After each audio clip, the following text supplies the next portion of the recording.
我现在也很想要我男朋友帮我擦乳液啊，不然我也可以帮他擦全身。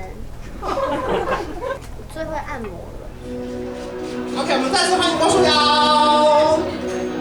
首先，其实也要请瑶瑶跟大家分享一下，我听说你是长期的消费者啊。对。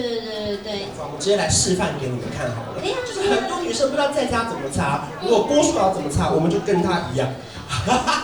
我不要学我擦，因为我在家真的是有点奢侈的擦，直接乱擦。没有，刚开始自己买的时候没有那么奢侈。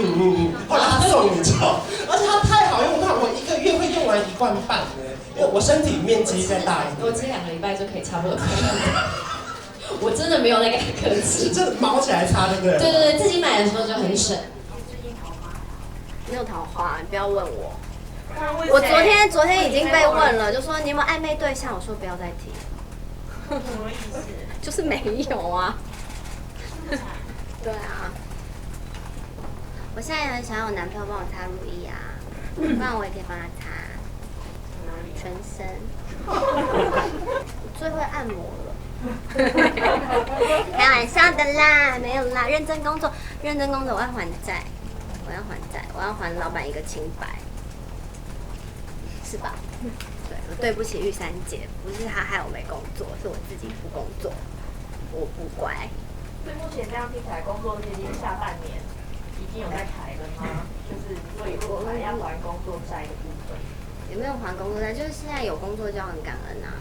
那最近你宅在家都在做什么？防疫期间因为我最近有其他的工作。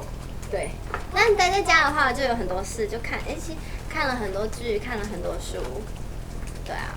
会不会很多两个男生，韩星男生比较帅，就看得比较入迷，就开始去追他们的戏？我对男生真的还好，我比较喜欢女生。你现在是转性的意思吗？不是，就是真的，我真的就是比较喜欢看女生。我对看男生真的还好。对，像我身边就会有人很喜欢给我看一些鲜肉什么，我就没什么感觉。对，他都会跟我分享一些，就是男孩，我都还好。所以你不会追星看剧哦？不会，我不会，我就看题材，然后看大家讨论内容，或看演员的表演方式跟导演什么。我们看戏真的已经跟以前不是，就是跟一般看戏的感受不太一样，不会是娱乐了。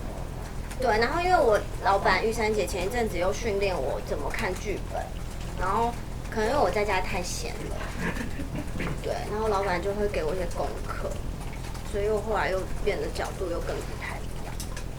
对，因为我在家闲了就想很多，然后就跟他聊天，他就说你到底都在干嘛？我说我就在家想事情啊。他说那我来交点功课给你这样，然后还叫我去上营养课，就是健身营养课那种。